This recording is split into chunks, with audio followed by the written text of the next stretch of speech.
What's going on, football world? It's Carter with X's and O's, and on this video I'm going to be discussing and diagramming a 4-3 over 6-man blitz that I refer to as Wham.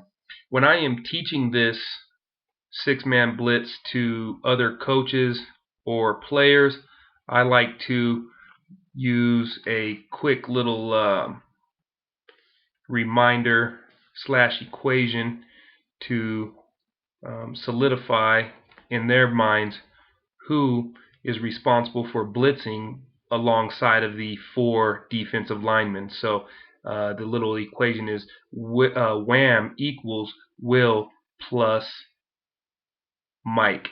Wham, Will and Mike. So that might help out a little bit. Let's get into the diagram.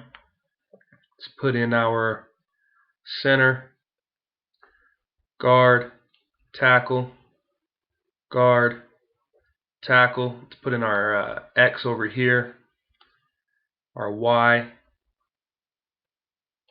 and our Z. Let's put our quarterback in shotgun along with the tailback and the fullback in a pro gun style formation. In my experience, if you get a pro gun or a split back formation on a 3rd down and long, you can pretty much guarantee it's going to be some type of pass play, maybe a screen. If they're being really conservative, possibly a draw, obviously. But let's put in our defense.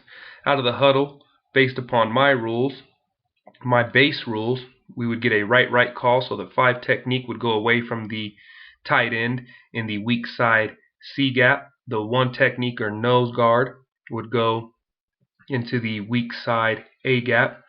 The 3 technique or D tackle would go over the strong side offensive guard in the strong side B gap, and then my 9 technique would go outside the Y or the tight end in the strong side D gap.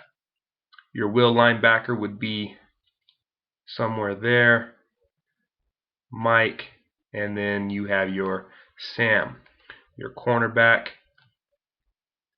and your other cornerback, and then you have your strong safety on general alignment would probably go to the tight end side, but I'm going to show you what I would do because you are going to lose both Will and Mike on the same side, and you'll see what I'm talking about here in just a second. So you might want to play a little game between your safeties, but like I said, I'll get into that more in here in just a second.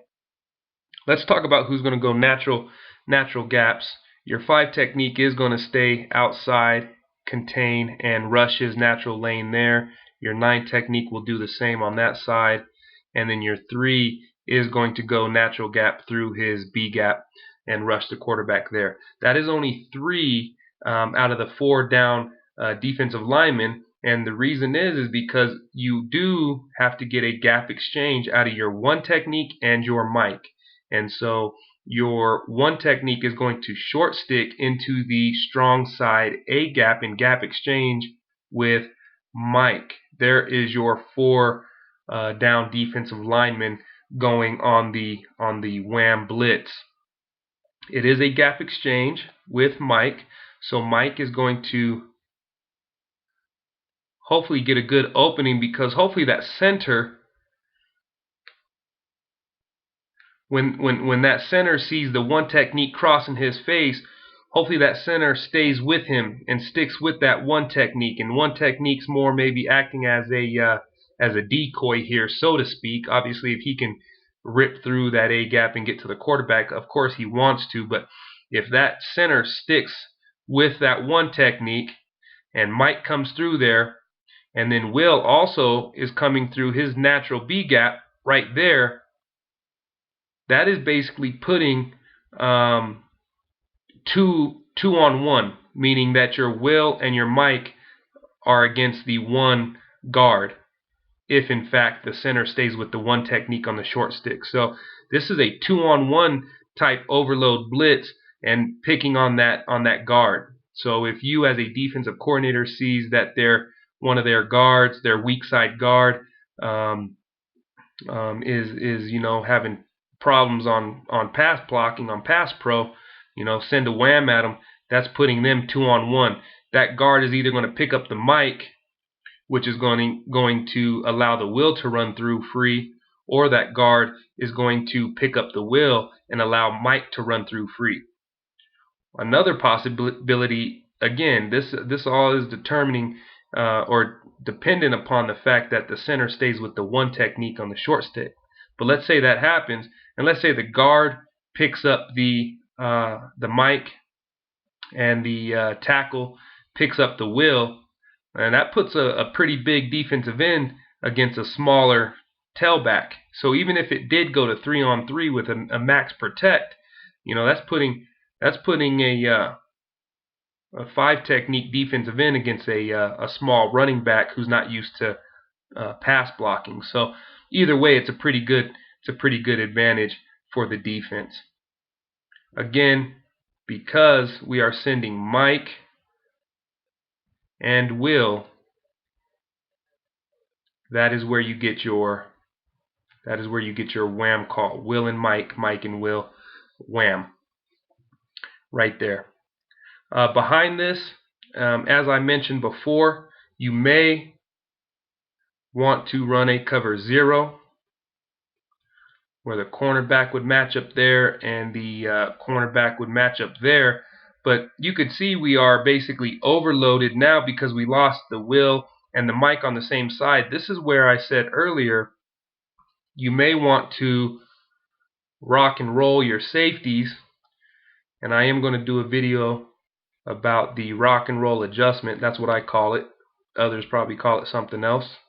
I call it a rock and roll, and basically that would put your free safety outside of the Will and put your strong safety in the middle of the field, because now when we're running our cover 0, we're balanced up a little bit better, and your free safety is closer to that tailback if he releases.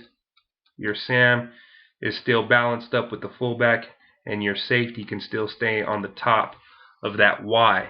If you run a cover, that would be a cover 0 because there is 0 safety support left over. Or you may want to run some kind of soft, and I would still do a rock and roll, but you may want to do some kind of soft cover 3, as always with a 6-man blitz. There's a third, there's a third, there's a third. So they would cover all deep thirds. Make sure that we're not getting hit for the big play. And hook to curl, run up on any flat route. Hook to curl, and then run up on any flat route. And that would be a soft cover 3. So you could do that. So, you know, if you want to send some heat to the quarterback with a 6-man blitz, the Wham is a great blitz. Will and Mike out of a 4-3 over. So this has been a video discussing and diagramming a 4-3 over 6-man blitz called the Wham. Hope it's added to your knowledge of the game of football, whether you are a player, a coach, or a fan. If you'd like to leave a comment in the comment section below, please feel free to do so. If you'd like to see a video topic in the future, feel free to email me at xzandos.com, and I will get that out as soon as possible. Please like the video, subscribe to the channel if you're new, and there will be more videos to come.